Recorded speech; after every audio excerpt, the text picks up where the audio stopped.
10.3, Polar Coordinates. For this section, make sure you have your unit circle handy. That will make things very helpful. And we're going to learn how to graph polar coordinates, but if you ever need to graph anything, I recommend you use Decimals polar coordinates. You can search that on Google, and it's a free website. And if you're ever using your theta, just type it in using English, THETA.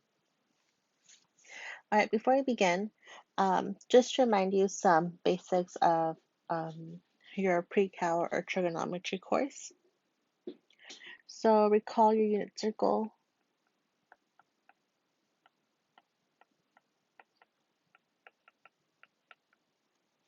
and what a radian means. So when you work with a unit circle, you're using a standard circle with a radius of 1. So you have these points. You have 0, 1 comma 0, 0 comma 1, negative 1 comma 0, and 0 comma negative 1. And then make a circle of radius 1. Remember that your radius, since it's 1, means that you have a radian of 1. Your radian is your measurement along your curve that's equal to your radius. So that is a radian. Now, the reason we use pi in a radian measure is because if the circumference is 2 pi r, and if we're saying that r is 1, then our circumference is only 2 pi. That's why our length around our circle is 2 pi. And remember, when you're working along unit circle, you always move counterclockwise unless specified otherwise. Alrighty, let's read from our textbook, The Polar Coordinate System. A coordinate system represents a point in a plane by an ordered pair of numbers called coordinates. Usually we use Cartesian coordinates, which are directed distances from two perpendicular axes. Your Cartesian coordinates are your x and your y plane, such as we've been doing for all of your past math experience. Here we describe a coordinate system called polar coordinate system, which is more convenient for many purposes. We choose a point in the plane that is called the pole or origin and is labeled O. We write a ray half line starting at O called a polar axis. This axis is usually drawn horizontally to the right and corresponds to the positive x-axis in the Cartesian coordinates. If P is any other point in the plane, let R be a distance from O to P and let theta be the angle, usually measured in radians, between the polar axis and the line OP.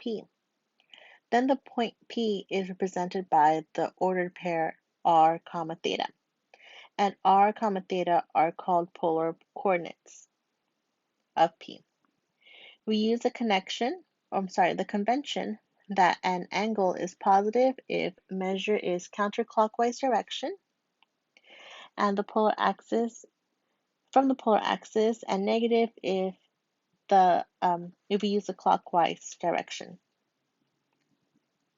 We extend the meaning of polar coordinates r, theta to the case in which r is negative by agreeing that the points negative r, theta and r, theta lie on the same line through O, and the distance absolute value of r from O, but opposite sides of O. So if we ever have a negative for our r, it just means the opposite of where that point lies. So if we have a point here, that's r, theta, then negative r, theta will be right here.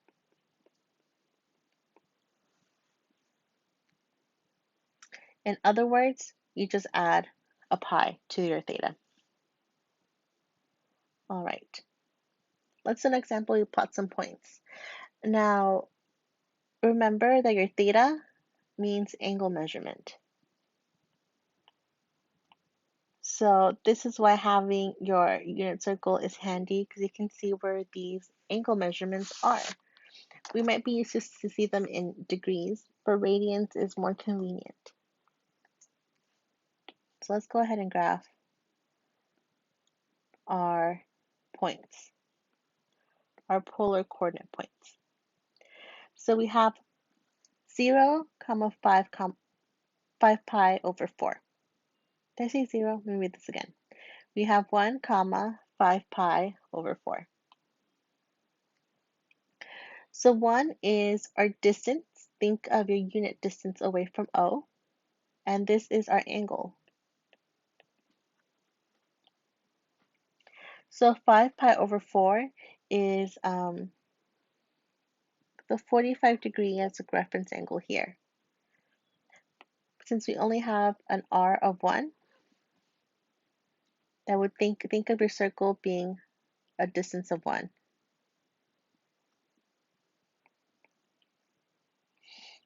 All right, next we have 2, 3 pi.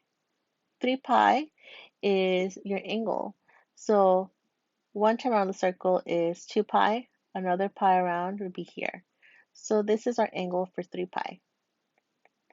Now because we have 2, 3 pi, think of your circle having a radius of 2. So this would be our point here, 2, 3 pi. Next, remember direction the negative just means direction. So this means clockwise instead of counterclockwise. So we have clockwise 2 pi over 3, which brings us somewhere over here, right? That's our 2 pi over 3. Because we have a 2, think of having a radius of 2, and wherever that line would be, that's our point. Next, we have negative 3, 3 pi over 4. Remember, this just means opposite part of our line. So if you want to, you can plot 3, 3 pi over 4 and just extend the line where that point would be to the opposite side. So 3 pi over 4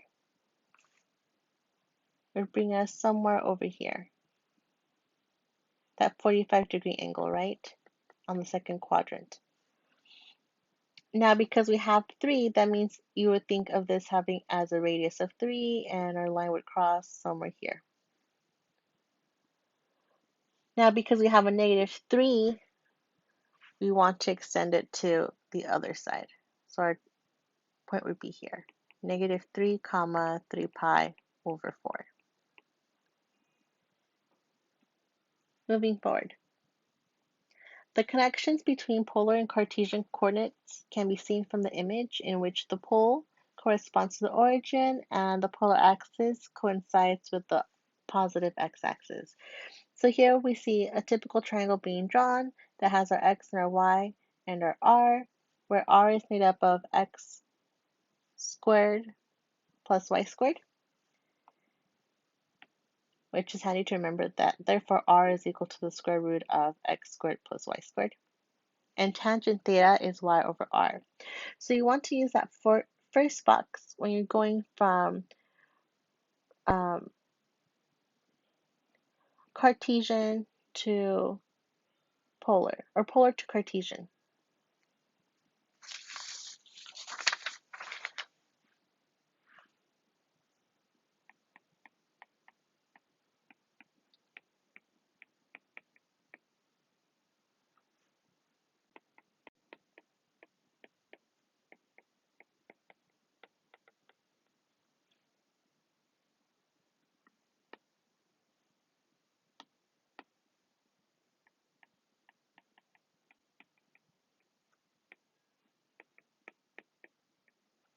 And the other for Cartesian or polar. So we're going from polar Cartesian. Remember that cosine of theta is equal to x over r and sine of theta is equal to y over r.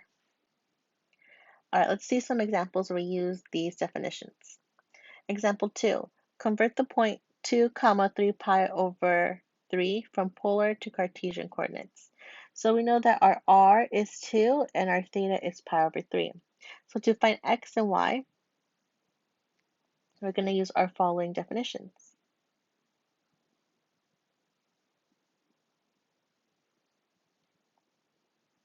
So we're going to use this in a different way.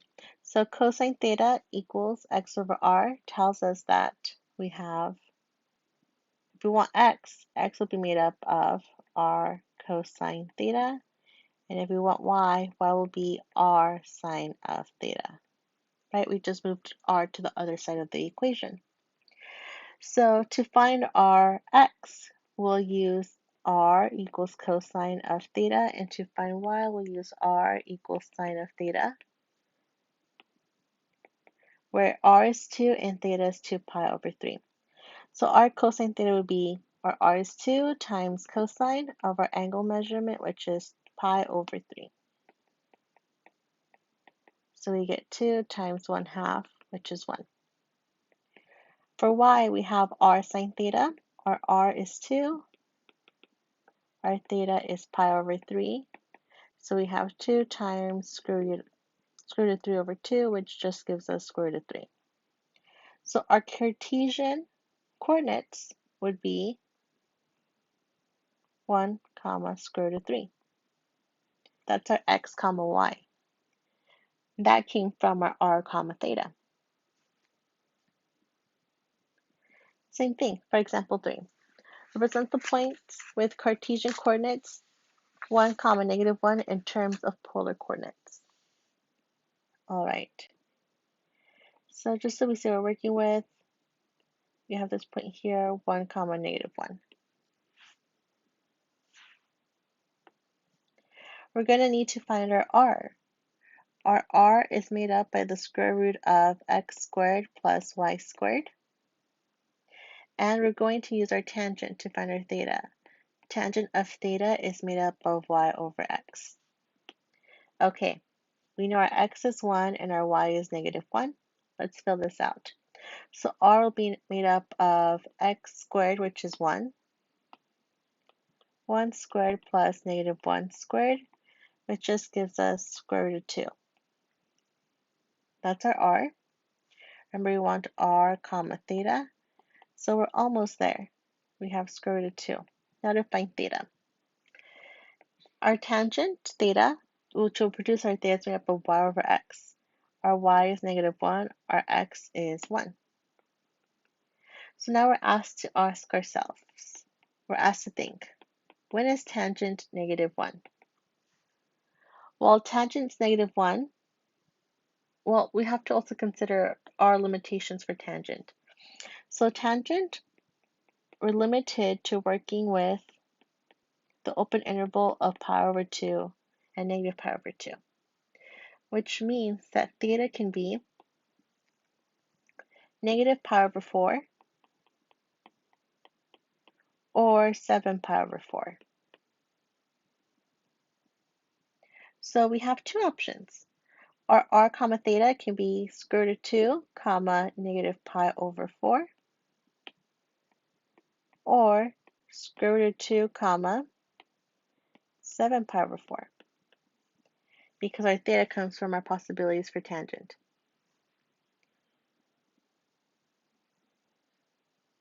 Next part, polar curves. The graph of a polar equation r equals f of theta, or more generally, f of r comma theta equals 0, consists of all points P that have at least one polar representation of r comma theta whose coordinates satisfy the equation. So the next examples 4 and 5, I think of those as similarly to graphing x is equal to and y is equal to. We're telling ourselves what one of them is and the rest may vary. So example 4. What curve is represented by the polar equation r equals 2? Well, we have r theta, and we're saying that r can be 2 and theta can pretty much be anything. What is theta? Theta is nothing more than the angle measurement, so we can use any angle measurement within our circle. So our graph of r equals 2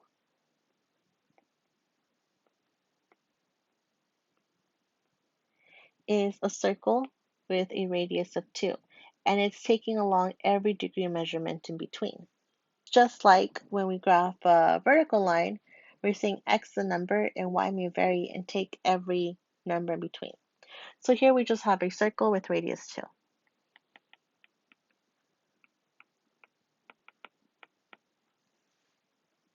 Next, sketch the polar curve when r equals 1. So same reasoning. Our point is r comma theta, and we're saying that we have a theta of 1. So we have r comma 1. Our r can be anything. So our r can be any radius that produces that radian.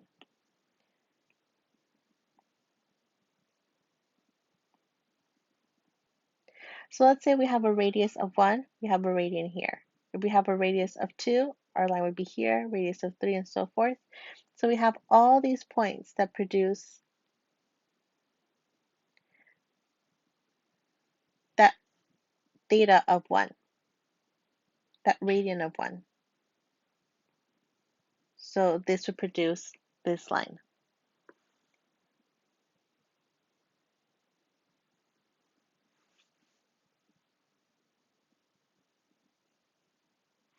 Example 6. Sketch the curve with the polar equation r equals 2 cosine theta, and B, find the Cartesian equation for this curve. All right, for A, just like graphing a line, when you first were introduced to graphing in your Cartesian lines, you can always use a chart to find your graph. So you can plot points from your unit circle that fit your R, and reproduce with these points. And we see we kind of graph this circle in quadrants in quadrants 1 and 4. This is our graph r equals 2 cosine theta. So again, you can go ahead and create a chart, produce points, plot your points, just as you would before. It's not the most ideal, and it's time consuming because it's not just simple algebra. You have to, well, it is, but it's a bit more involved. You want to take your time with it. Part B. Find the Cartesian equation for this curve. All right, to find the Cartesian equation, we have to use two pieces that we already know. So for B, we have to know, or we have to recall, that x equals r cosine of theta. Now we want to replace that with our equation cosine. So let's solve for cosine by dividing both sides by r. So we're left with cosine of theta is equal to x over r. Okay, now our equation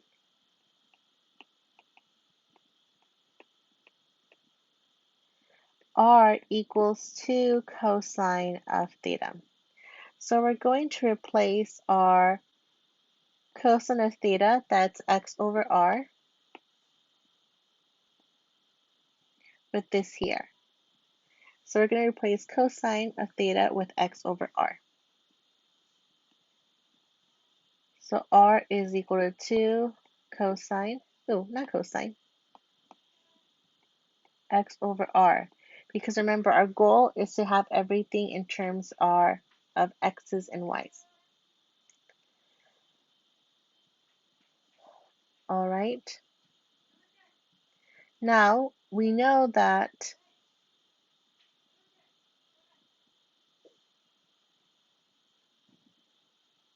from our equation, we multiply both sides by r to get x by itself. We're left with r times r is r squared is equal to 2x. And r squared, recall that r squared is equal to x squared plus y squared. So we have r is now x squared plus y squared equals 2x. So we have a small victory because we now have everything in terms of x and y.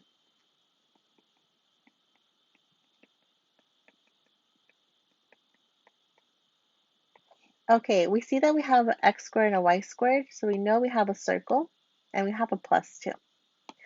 All right, and not to mention our function. So let's go ahead and write it as a standard form of a circle. So let's go ahead and subtract the 2x. So we're left with x squared minus 2x plus y squared equals 0. Let's get it into a standard form of a circle. We have to complete the square. So we're left with b over 2 squared. Negative 2 over 2 squared is negative 1 squared, which should have 1. So we have x squared minus 2x plus 1 plus y squared equals 1. We factor x minus 1 squared plus y squared equals 1. And that's our Cartesian equivalent to our graph that we just plot, and we're given r equals 2 cosine of theta. Moving forward. Now, in the first example, we graph using a chart. And while that's always the go-to method, it's not always the most efficient. So what can we do? What we can do is we can graph our sine or cosine function.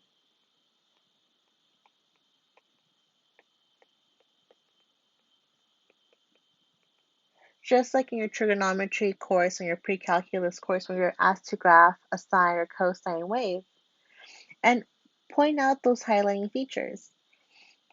So we have the point 0, 1, the high point pi over 2 and 1, that middle point of pi, 1,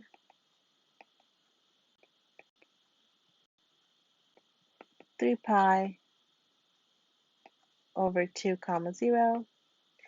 Another midpoint would be 2 pi, 1.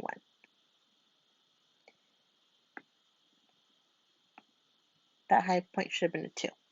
All right, and we can go ahead and start from our point and continue our thoughts, but in a polar plane. So if we start at 0 with the radius of 1, we would go ahead and continue until reach pi over 2 and 2 radians away, which would bring us here. And now we would be at pi and 0, which would bring us here. And then at 3 pi and 0, which is our origin, and then back out at 2 pi and 1. So using that connection, we can also graph our function. Same thing for example 8. We can just go ahead and graph f of x equals cosine of 2 theta, again using your trigonometry, which we have here. And you can kind of use those major points along your function and just trace them along your polar function. So we have 0, 1, pi over 4, 0, pi over 2, negative 1, 3 pi over 4, 0, pi, 1, 5 pi over 4, 0, 3 pi over 2, negative 1, 7 pi over 4, 0, and 2 pi, 1. And we can go ahead and graph them using our graph as a guide. So first we have 0, 1. So 0 is our angle measurement, so it's here, 0, 1. And then we're going to work our way to pi over 4, 0. So we're going to go work our way back to reach pi over 4 and then go back into our origin. That's our point 2. And then we have pi over 2, negative 1.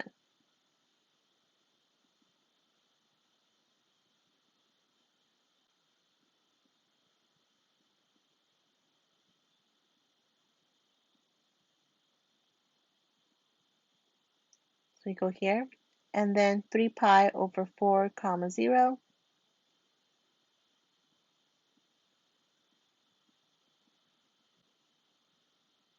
continue 5 pi back to 0,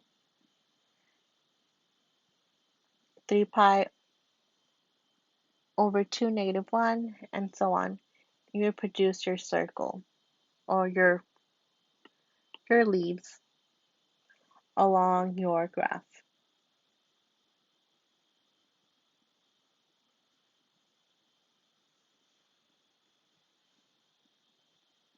Now, while knowing how to approach and how to graph them without using some sort of technology is nice, but using technology makes things much quicker, especially since when we see these in the future in your multivariable calculus course, you will not be tested or quizzed on how to graph, but rather using your graph to find, for example, the area of your region inside and integrate.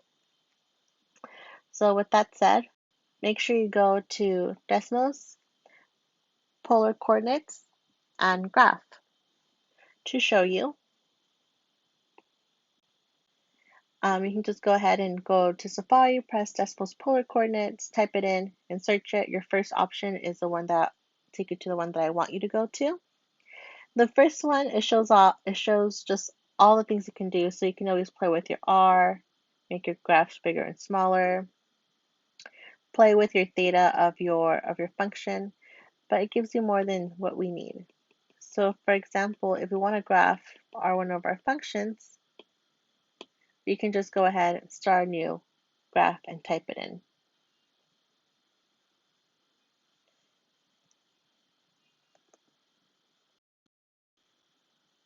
Let's continue.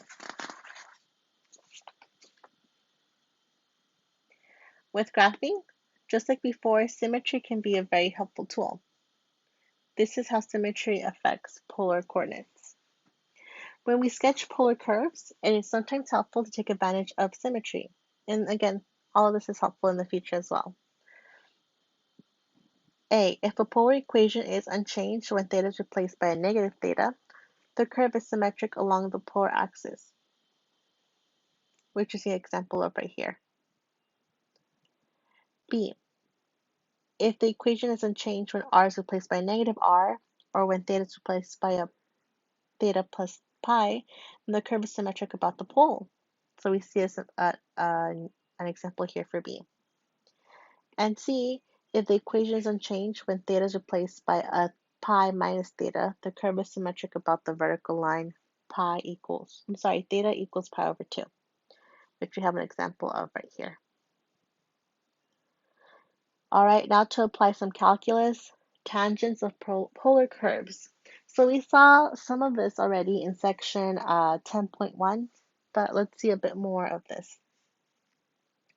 To find a tangent line to a polar curve r equals f of theta, we regard theta as a parameter and write its parametric equations as x equals r cosine theta and y equals r sine theta.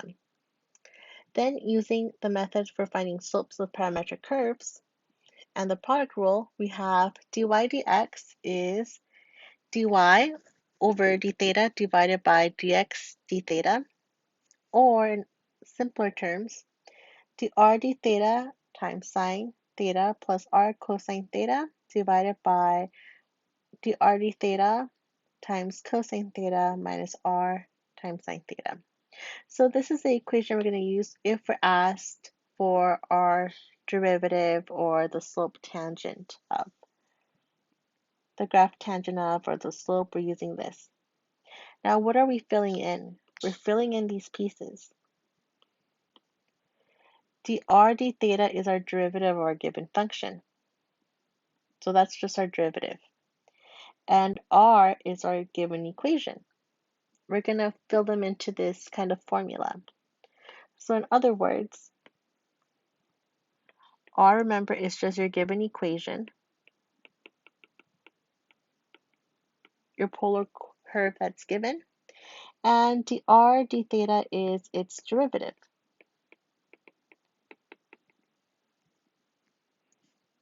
So let's see an example of that. Let's read example A. For the cardioid, r equals 1 plus sine theta, find the slope of the tangent line where theta equals pi over 3. B. Find the points of the cardioid where the tangent line is horizontal or vertical. Recall that for horizontal tangents, we define when dy d theta equals 0, when dx d theta is not equal to 0, and for vertical tangents, when dx d theta equals 0. So for that last piece, for the horizontal tangents, we need to find when dy d theta is equal to 0, so that numerator. And that numerator of our answer is 0, right? The numerator of our answer. Similarly, for dx d theta, that vertical tangent, it's when our denominator is 0. So after we found our equation of our tangent curve, we can use our numerator and denominator to also find the tangent curves for our max and minimums.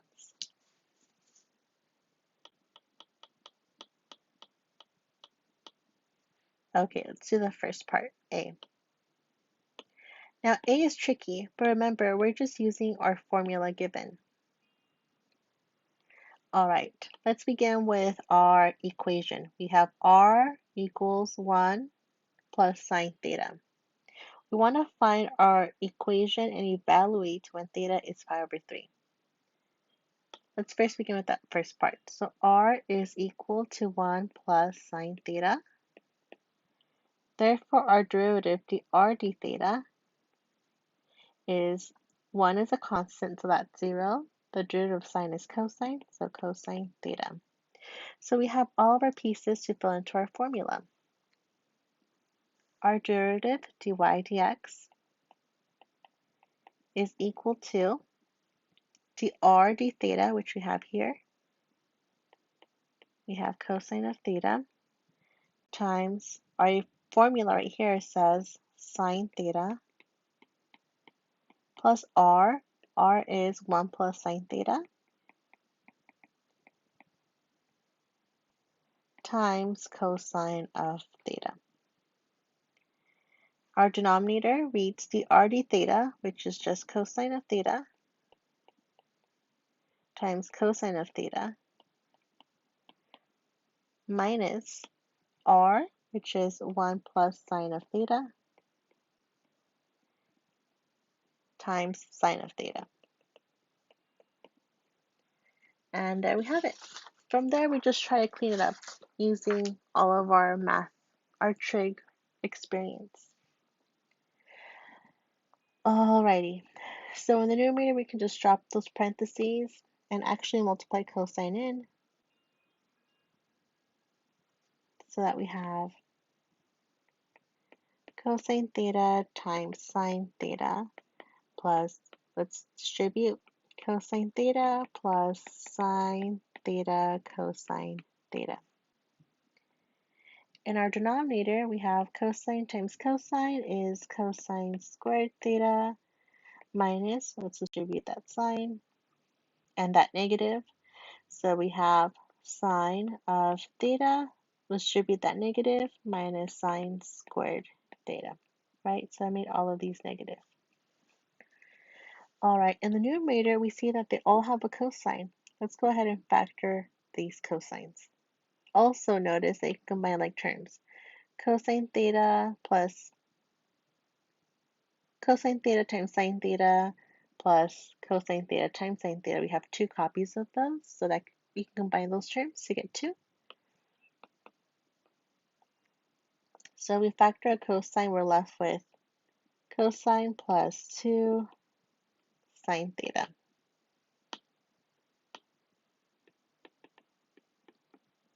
In our denominator, we can't do much here, but maybe we can write everything in terms of sine. We can use our Pythagorean identity. Replace cosine with 1 minus sine squared theta. Combine like terms, so we have negative 2 sine squared theta minus sine of theta plus 1.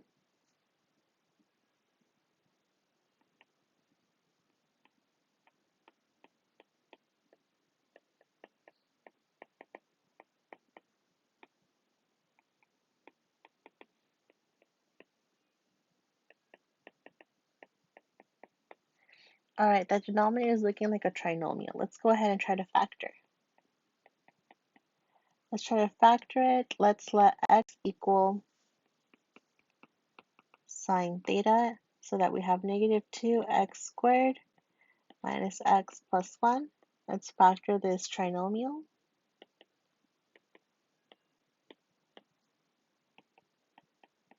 You can use any factoring method that you prefer. I'm using the AC method. So you force a fourth term and then factor by grouping.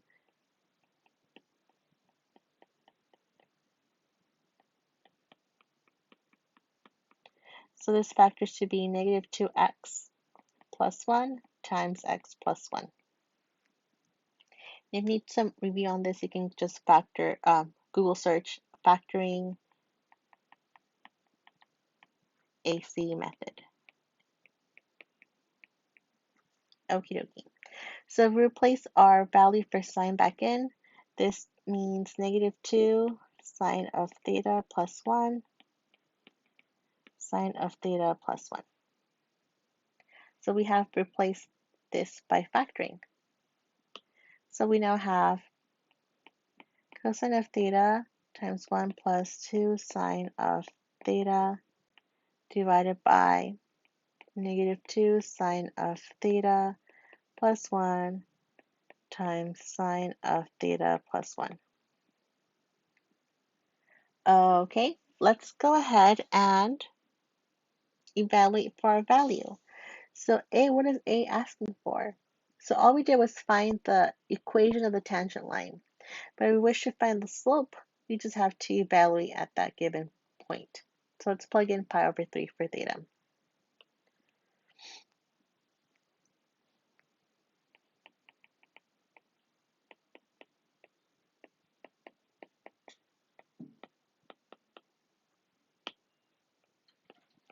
So at the tangent line, we have dy over dx, and we're going to let theta be pi over 3. Let's plug that in. Cosine of pi over 3 times 1 plus sine of pi over 3 divided by 1 plus sine of pi over 3 times 1 minus 2 sine of pi over 3. That just gives us 1/2 times 1 plus square root of 3 and 1 plus square root of 3 over 2 and 1 minus square root of 3. That fraction of 2 is being kind of problematic, so let's multiply our fraction by a special 1, a 2 over 2, and that will help us get rid of the denominator of 2. So that we have 1 plus square root of 3 over 2 plus square root of 3 times 2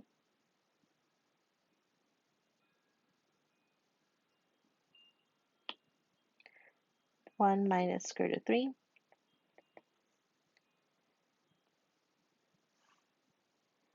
and I got carried away, but remember it's just one copy of it. So as long as you multiply to one of them, that's the same as 2 times x times y. Just multiply to one of them.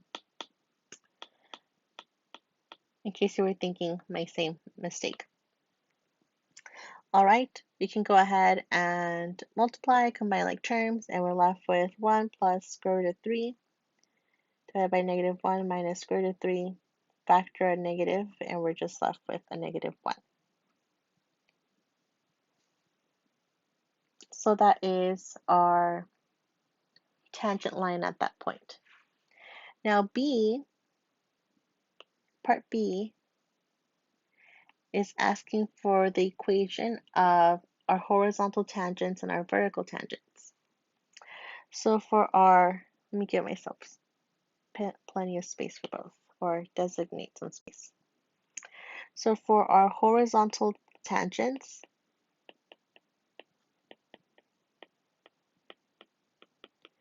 that's when our dy d theta equals 0. In other words, our numerator of our derivative. Our numerator is cosine theta times 1 plus 2 sine theta. Set that equal to 0.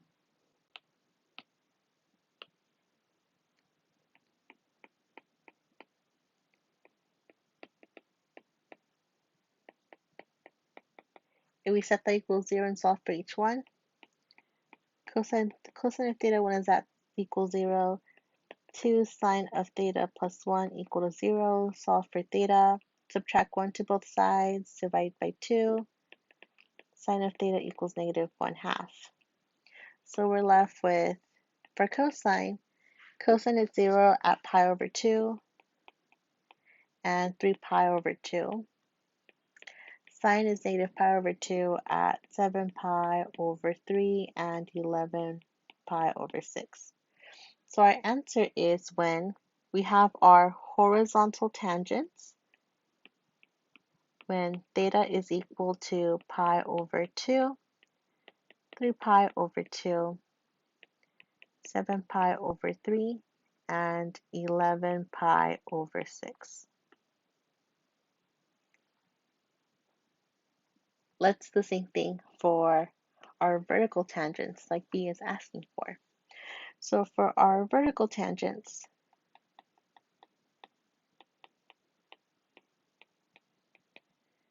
that's when dx d theta is equal to 0. And in other words, that's our denominator of our tangent line. Now if we look back at our tangent line, our denominator is negative 2 sine theta plus 1 and sine of theta plus 1.